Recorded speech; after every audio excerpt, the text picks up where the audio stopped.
Morning students, today we are here with another topic from chapter 4, Political Science class 11th. Chapter name is the Executive. Student, जैसा कि previous videos में मैं आपको बता चुकी हूँ कि हम Executive study कर रहे हैं. Executive means क्या होता है कि जो हमारे गवर्नमेंट होती है, रियल में हमारी जो गवर्नमेंट होती है उसमें उसको ही एक तरह से एग्जीक्यूटिव कहते हैं. उसमें कौन कौन इंक्लूड होता है कि हमारे जो प्राइम मिनिस्टर उसमें इंक्लूड होते हैं, हमारा जो काउंसिल ऑफ मिनिस्टर होता है वो उसमें इंक्लूड होता है. उसके बाद इसी के साथ साथ हमारे जो प्रेसिडेंट है वो इसमें इंक्लूड होता है.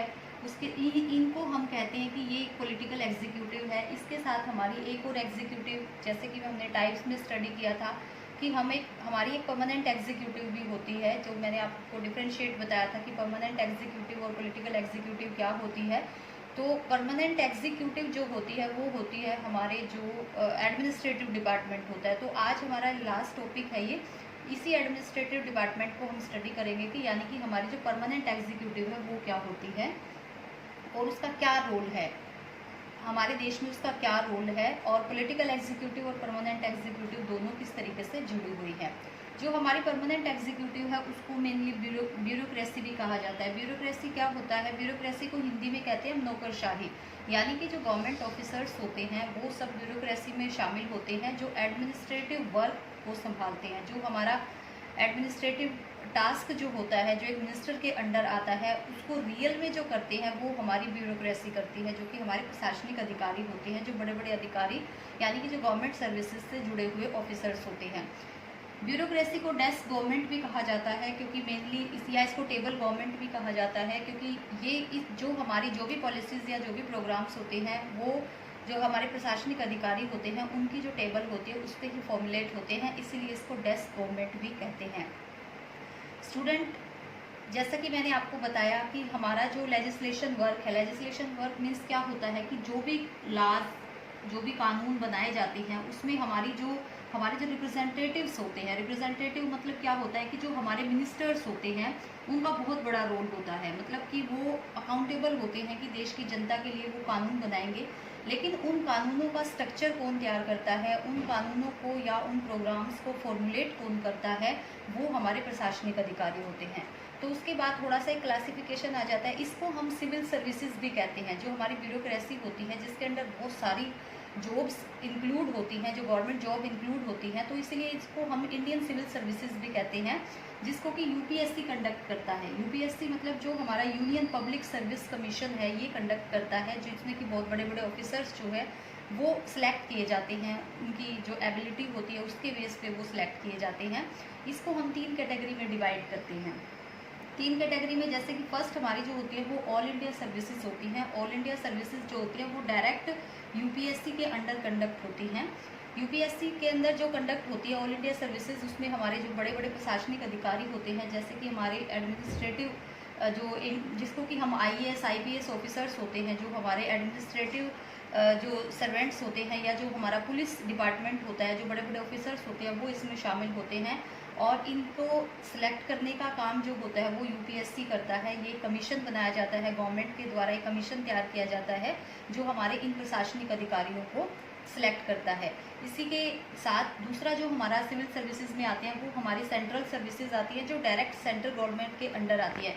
स्टूडेंट, जो ऑल इंडिया सर्विसेज होती हैं, वैसे अगर हम कहीं देखा जाए तो ये सेंट्रल, जो हमारी सेंट्रल गवर्नमेंट है उसके अंडर आती हैं, लेकिन सेंट्रल गवर्नमेंट के पास ये राइट होता है कि जितने भी ऑफिसर्स होते हैं वो हमारे देश में जो भी स्टेट है उसमें इनको अपॉइंट कर सकते हैं. तो वहाँ पर जो स्टेट गवर्नमेंट होती है ये ऑफिसर उसके अंडर काम करते हैं. तो दोनों की ही जो अकाउंटेबिलिटी होती है वो जॉइंटली हो जाती है वहाँ पर, सेंट्रल गवर्नमेंट की भी और स्टेट गवर्नमेंट की.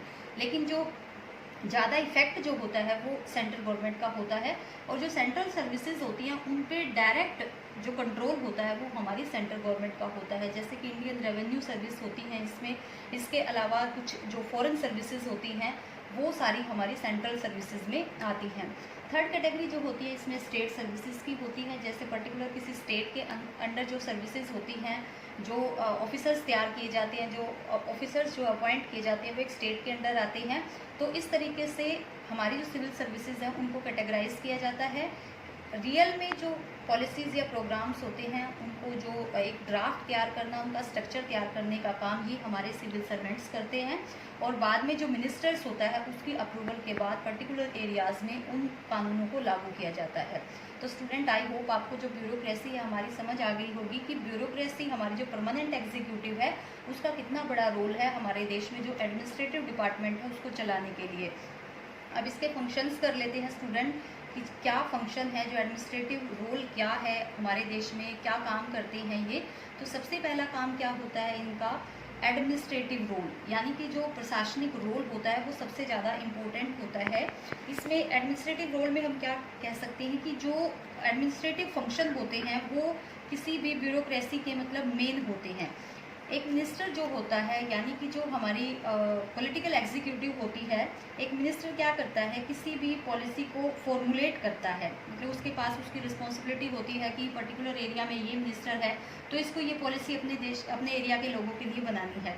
लेकिन रियल में जो पॉलिसी है वो उसको बनाने का काम, उसको इम्प्लीमेंटेशन का काम, उसका जो भी होता है कि उसको इफ़ेक्टिवली कैसे इम्प्लीमेंट करना है, उसका काम जो होता है ये एडमिनिस्ट्रेटिव ऑफिसर्स का होता है। तो सबसे बड़ा रोल तो यही होता है उनका कि जितनी भी पॉलिसीज़ जो होती हैं उनको इम्प्लीमेंट करने का काम हमारी ब्यूरोक्रेसी का होता है।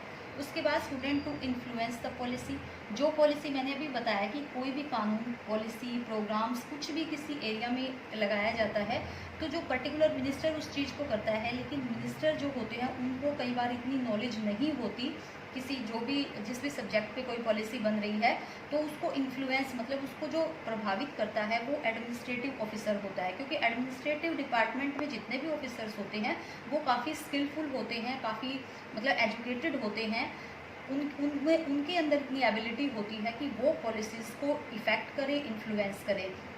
तो उन्हीं के इन्फ्लुएंस से पॉलिसीज़ बनती है। तो ये भी उनका काम होता है कि जो कानून बनाए जाते हैं रियल में उनके ऊपर असर जो होता है वो एडमिनिस्ट्रेटिव डिपार्टमेंट का होता है। थर्ड इसका जो फंक्शन है वो है एडवाइजरी फंक्शंस।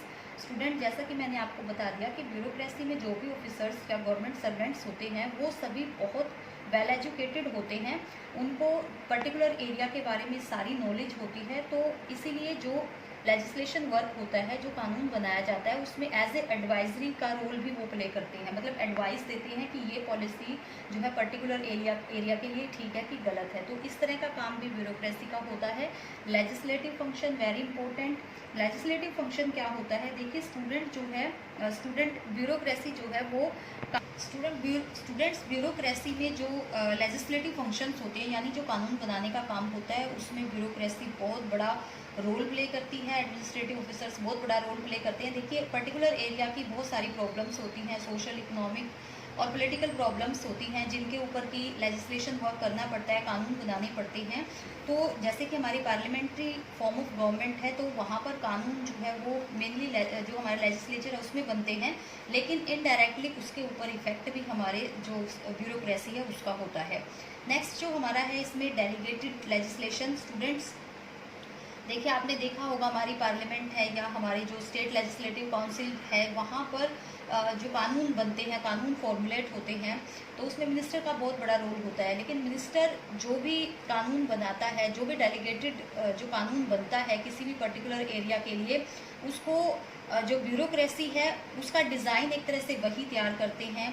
जो भी इंफॉर्मेशन होती है बाद में उनको फिल करने का काम भी वही करते हैं कि किस तरीके से इसको एक ब्रॉड स्ट्रक्चर जो है इसका तैयार करना है इस कानून का।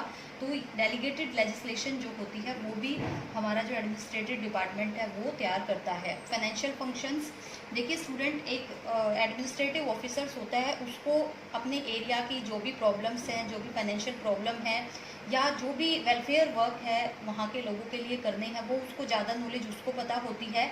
जो भी आंकड़े होते हैं एक एरिया के वो वही तैयार करके रखता है कि किस तरीके से यहाँ पर कितना काम करवाना है, कितना बजट हमें इसके लिए चाहिए, तो उसके लिए कितना जो मनी हमें प्रोवाइड करनी है या उस मनी का जो इम्प्लीमेंटेशन है वो किस तरीके से करना है, किस डिपार्टमेंट को कितना बजट प्रोवाइड करना है। तो फाइनेंशियल फंक्शन जो है वो भी हमारी ब्यूरोक्रेसी करती है, मतलब उसमें भी उसका बहुत बड़ा रोल होता है। लेकिन स्टूडेंट ये याद रखना है कि ये जो सारे काम होते हैं ब्यूरोक्रेसी इनको अपनी मर्जी से नहीं करती। ब्यूरोक्रेसी जो हमारी पॉलिटिकल एग्जीक्यूटिव होती है, यानी कि जो हमारे मिनिस्टर्स होते हैं, उनके लिए फुली अकाउंटेबल होती है। जैसा कि देखिए पॉलिटिकल एग्जीक्यूटिव क्या होती है, वो टाइमली चेंज होती रहती है। अब जैसे एक पॉलिटिकल एग्जीक्यूटिव है या कोई मिनिस्टर है, अगर वो पॉलिसी कोई फॉर्मुलेट करता है, सडनली इलेक्शन हो जाते हैं और कोई दूसरी पॉलिटिकल एग्जीक्यूटिव वहाँ पर आ जाती है, कोई दूसरा मिनिस्टर आ जाता है, तो वो पॉलिसी तैयार की हुई है लेकिन उस मिनिस्टर को लगता है ये पॉलिसी यहाँ के लिए राइट नहीं है, तो जो सिविल सर्वेंट्स होते हैं, जो एडमिनिस्ट्रेटिव ऑफिसर्स होते हैं, वो उसमें कोई मतलब अपना ऑब्जेक्शन नहीं दे सकते।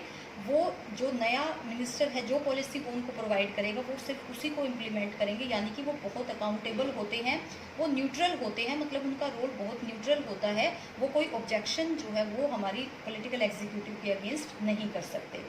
उसके बाद स्टूडेंट 7th अगर देखते हैं, to redress the grievances of the people. Grievances यानी जो आम जनता के जो दुख होते हैं, जो भी उनकी प्रॉब्लम्स होती हैं, उनको शॉर्ट आउट करने का काम भी हमारा एडमिनिस्ट्रेटिव डिपार्टमेंट करता है।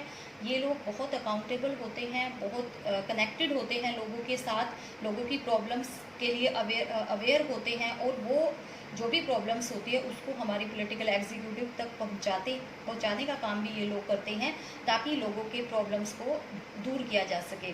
उसके बाद स्टूडेंट कोऑर्डिनेशन यानी कि हमारी पॉलिटिकल एग्जीक्यूटिव जो के बीच में हमारी जो ब्यूरोक्रेसी है वो एक बहुत बड़ा रोल प्ले करती है। कोऑर्डिनेशन, जो जनता के बीच में कोऑर्डिनेशन बना के रखना, इसमें काफ़ी बड़ा रोल हमारी ब्यूरोक्रेसी का होता है। तो इसके अलावा और भी बहुत सारे फंक्शंस होते हैं, जैसे कि जुडिशियल फंक्शन हो गए, मेनली हमारी जुडिशरी के द्वारा किए जाते हैं, लेकिन ब्यूरोक्रेसी का उसमें बहुत बड़ा रोल होता है। तो स्टूडेंट ये आपका एक बहुत ही इम्पोर्टेंट टॉपिक है कि ब्यूरोक्रेसी का क्या रोल है, क्या फंक्शन है, तो और इसको ये परमानेंट एग्जीक्यूटिव की तरह कैसे रोल प्ले करती है, तो इसकी बहुत इम्पोर्टेंस है। आज के टाइम में बहुत ही एक क्रूशियल इसकी स्टेज हो चुकी है, क्योंकि आजकल जो हमारा जो गवर्नमेंट का स्ट्रक्चर है वो बहुत डिवाइड हो चुका है। लोकल स्ट्रक्चर पे भी हमें एक एफिशिएंट ब्यूरोक्रेसी की नीड होती है, तो इसमें ब्यूरोक्रेसी की जो इम्पोर्टेंस है वो बहुत बढ़ जाती है, और हम इसकी इम्पोर्टेंस को नेगलेक्ट नहीं कर सकते। और अगर एक अच्छी ब्यूरोक्रेसी है जहाँ पे कि करप्शन नहीं है, एक अच्छी जो एडमिनिस्ट्रेटिव डिपार्टमेंट अगर होता है, तो वो देश उतना ही अच्छा प्रोग्रेस करता है। उसकी डेवलपमेंट जो होती है वो एक अच्छी ब्यूरोक्रेसी पे डिपेंड होती है। तो इंडियन ब्यूरोक्रेसी आई होप आपको समझ आ गया होगा। स्टूडेंट ये इस चैप्टर का लास्ट टॉपिक है। इसके बाद जितने भी क्वेश्चन मैं आपको PDF की फॉर्म में प्रोवाइड करा रही हूँ, आप उनको राइट करेंगे प्लस उनको लर्न करेंगे इस चैप्टर का। इसके बाद आपका टेस्ट होगा, और उसके बाद जो फर्स्ट और सेकंड चैप्टर है, मैं उनकी जो वीडियोस हैं वो विद PDF आपको प्रोवाइड कराऊंगी, ताकि फर्स्ट, सेकंड और ये फोर्थ चैप्टर आप सितंबर एग्ज़ाम के लिए प्रिपेयर करें, क्योंकि आपके जो सितंबर एग्ज़ाम है वो 12 सितंबर से स्टार्ट होंगे। तो आपने ये तीनों चैप्टर इसमें प्रिपेयर करने हैं, फर्स्ट, सेकंड और फोर्थ। ये आपका सिलेबस है सितंबर एग्ज़ाम के लिए। और स्टूडेंट फीस से रिलेटेड कि 31 अगस्त से पहले आप अपनी फ़ीस जो है वो स्कूल में डिपॉजिट कराएं। ये बहुत कंपलसरी है आपके लिए, क्योंकि सितंबर एग्ज़ाम सिर्फ वही स्टूडेंट दे सकेंगे जिनकी फ़ी जो है वो डिपॉजिट होगी स्कूल में। Thank you so much.